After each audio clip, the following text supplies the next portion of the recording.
आईसीटीज़ पर आपके साथ मैं हर्षा।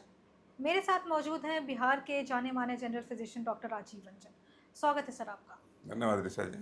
सर अभी मौसम बदल रहा है, अचानक से गर्मी बहुत ज़्यादा पड़ रही है पटना में अगर वेदर देखें तो करीब 34-35 डिग्री सेल्सियस हो चुका है और इसी मौसम के बदलाव के कारण काफ़ी सारे लोग हैं जिनको वायरल हो रहा है, वायरल इन्फेक्शन है, कोल्ड है, कफ है, इनफैक्ट लूज़ मोशन, पेट दर्द इन सब की शिकायत आ रही है।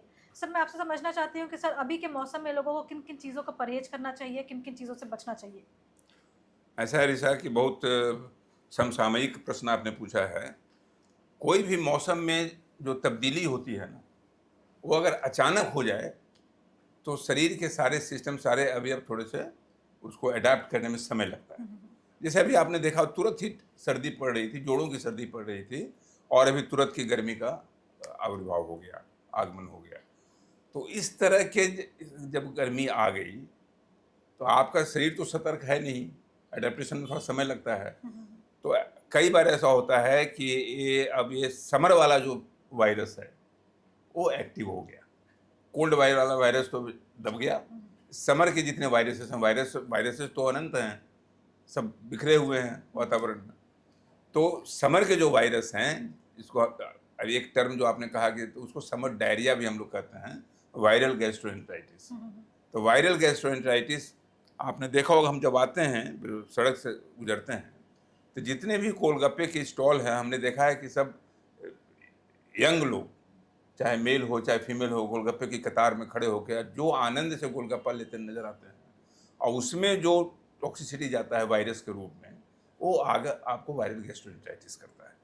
तो अपने स्वाद पर आपने नियंत्रण किया नहीं, पेट में वायरस आपने ठेल दिया, इम्यूनिटी आपकी कम है, गैस्ट्रोएंटेराइटिस हो गया, लूज मोशन शुरू हो गया, लूज मोशन के बाद तो फिर जटिलताएं शुरू हो जाती हैं। कमजोरी हो गया, इलेक्ट्रोलाइट इम्बैलेंस हो गया, कभी कभी आपको पानी चढ़ाना पड़ जाता है, भर्ती करना पड़ जाता है। तो वायरल गैस्ट्रोएंटेराइटिस से बचना है। हुँ, हुँ। दूसरा है कि इस मौसम में टाइफाइड होने की भी संभावना ज़्यादा होती है। गलत पानी आपने पी लिया, पानी का तो कोई ठिकाना रहता नहीं, कहीं गए कोई पानी लिए, पानी का क्वालिटी का कोई ठिकाना नहीं है, कोई पानी पेश कर दिया आपको, चाहे कहीं फंक्शन में भी गए, वो कौन हाथ से पानी दे दिया, पानी में कोई हाथ डुबा दिया, क्या कर, मतलब वो सब सारी हाइजीनिक चीज़ें हैं। तो अनहाइजीनिक वाटर आपने लिए, तो वाटर के थ्रू आपका बैक्टीरिया चला गया, जो साल्मोनेला बैक्टीरिया कहते हैं, जो टाइफाइड हुँ, करता है। हुँ, हुँ। तो टाइफाइड हो सकता है, समर डायरिया, वायरल गैस्ट्रोएंटेराइटिस हो सकता है, तो आपका पेट पर वो असर करेगा और आपको अंततोगत्वा आप इतने कमज़ोर हो सकते हैं। दूस सर हाँ, सर आपने बात की वेदर चेंज की वजह से जो डायरिया हो रहा है, समर डायरिया जिसको कहते हैं। समर डायरिया हो रहा है, साथ ही वायरल हो रहा है, साथ में सर काफ़ी सारे लोग सर दर्द का भी कंप्लेन करते हैं। तो और फिर सब लोग समझ लेते हैं कि ये सर दर्द जो हो रहा है वो माइग्रेन तो नहीं है कहीं। तो सर मैं आपसे समझना चाहती हूँ कि सर क्या हर एक सर दर्द माइग्रेन के रूप में होता है या फिर उसका कुछ और भी कारण होता है? हाँ, बिल्कुल ऋचा जी, मैं आपको बता देना चाहता हूँ कि हर सर दर्द माइग्रेन नहीं है। माइग्रेन एक स्पेसिफिक टर्म है और आजकल माइग्रेन इतना ज़्यादा बढ़ गया है और उसका ख़ास जो रिश्ता है, आप कह लें कि बहुत ही भावनात्मक रिश्ता है, वो भावनाओं के उतार-चढ़ाव से माइग्रेन का बहुत गहरा रिश्ता है।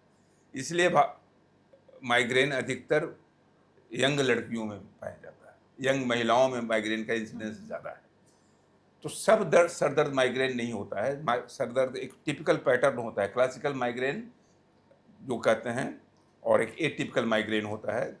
तो नॉर्मली हेमिक्रेनियल हेडेक हम लोग कहते थे, सर मतलब सर के आधे हिस्से में अगर दर्द हो, साथ में अगर आपको उल्टी का सेंसेशन हो, फोटोफोबिया, आंखों के आगे आपको कुछ रंगीन सब लाइंस आ रहे हों, कुछ धुंधला सा दिखाई दे रहा हो, तो आंखों का धुंधलापन, विजन का धुंधलापन, उल्टी का होना, सर दर्द, ऐसा लगेगा सर दर्द, सर फटा जा रहा है, अब जिंदगी जीने की इच्छा कम हो रही है।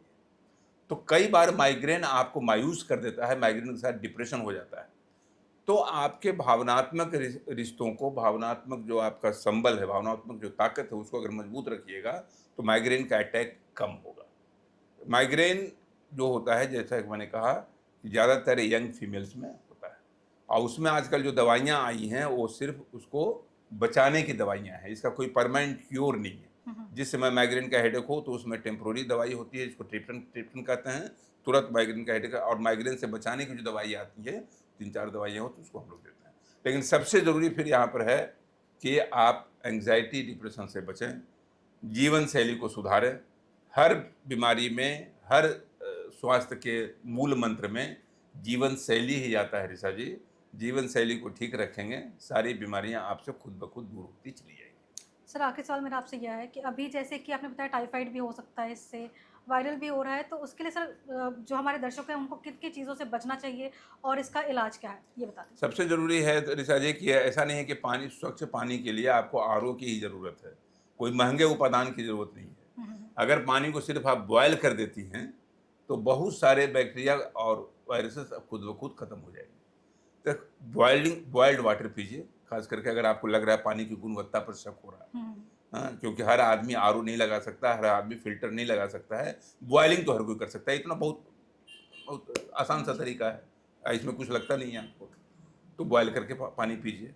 दूसरा कि अपने स्वाद पर और अपने जीभ पर अगर आपने नियंत्रण कर लिया तो बहुत सारे जटिलताओं से आपको मुक्ति मिल जाएगी। इस पर ध्यान रखना है कि रोड किनारे चलते हुए जो ओपन में जो लोग चीज़ें बिक रही हैं, जिस पर आप ज़्यादा ललच रहे हैं, जिस पर आपका ध्यान ज़्यादा उधर जा रहा है कि अब ले ही लें, उस पर आपको थोड़ा सा बंदिश करना है, उस पर थोड़ा सा नियंत्रण करना है।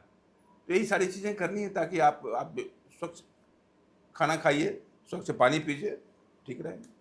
बहुत बहुत धन्यवाद सर ये तमाम जानकारी देने के लिए। तो धन्यवाद। आज के दर्शकों में वीडियो हम आज के दर्शक वीडियो पैच तो दर्शकों आज के इस वीडियो में हमने देखा कि अभी बदलते हुए मौसम में हमें किन किन चीज़ों से बचना है, क्या डाइट लेना है, और साथ ही अगर ऐसा कुछ हो जाए कि टाइफाइड हो रहा है या फिर डायरिया हो रहा है आपको या फिर सर दर्द हो रहा है तो उसका इलाज क्या है। तो आशा करती हूँ कि आज की वीडियो आपके लिए लाभदायक रही हो। अगर आपने अभी तक हमारे चैनल को सब्सक्राइब नहीं किया तो तुरंत ही कर लें, साथ ही हमारे फेसबुक पेज को भी लाइक करें। वीडियो देखने के लिए धन्यवाद।